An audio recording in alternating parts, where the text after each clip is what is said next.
को आजादी के लिए भारत का शानदार संघर्ष आधुनिक विश्व के महानतम संघर्षों में से एक है। दूरदर्शन समाचार इतिहास की धारा बदलने वालों की झलक रोजाना आपके लिए लेकर आ रहा है। आज की इस कड़ी में हम बात करेंगे 13 दिसंबर 1946 को जवाहरलाल नेहरू द्वारा संविधान सभा में उद्देश्य प्रस्ताव प्रस्तुत करने की। This Constituent Assembly declares its firm and solemn resolve 13 दिसंबर 1946 को जवाहरलाल नेहरू ने संविधान सभा में उद्देश्य प्रस्ताव प्रस्तुत किया था। proclaim India as an independent sovereign republic and to draw up for her future governance a constitution।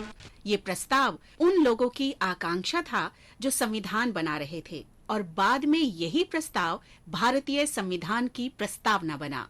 सभा में 16 और 19 दिसंबर के बीच इस प्रस्ताव पर व्यापक बहस हुई।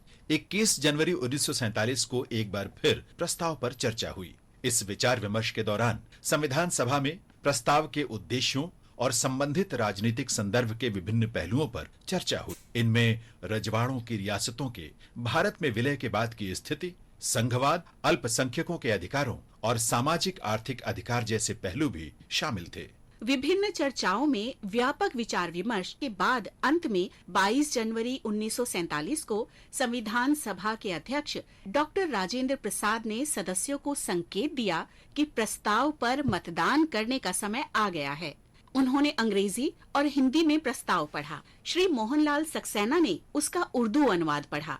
उसके उपरांत संविधान सभा के सदस्यों ने मतदान किया और सभी सदस्यों ने खड़े होकर प्रस्ताव स्वीकार किया। इस प्रस्ताव का उद्देश्य भारत की भावी तस्वीर की कल्पना करना था। संविधान कुछ लोगों ने बनाया जो सभा में उपस्थित थे, लेकिन वो प्रत्येक भारतीय का संविधान था। We, the people of India.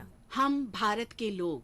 संविधान अनेक भारतीयों की आकांक्षा है और ये कहानी इन प्रस्तावों से शुरू हुई थी जो बाद में भारत के संविधान की प्रसिद्ध प्रस्तावना के रूप में सामने आई। Having solemnly resolved to constitute India into a sovereign, socialist, secular, democratic republic.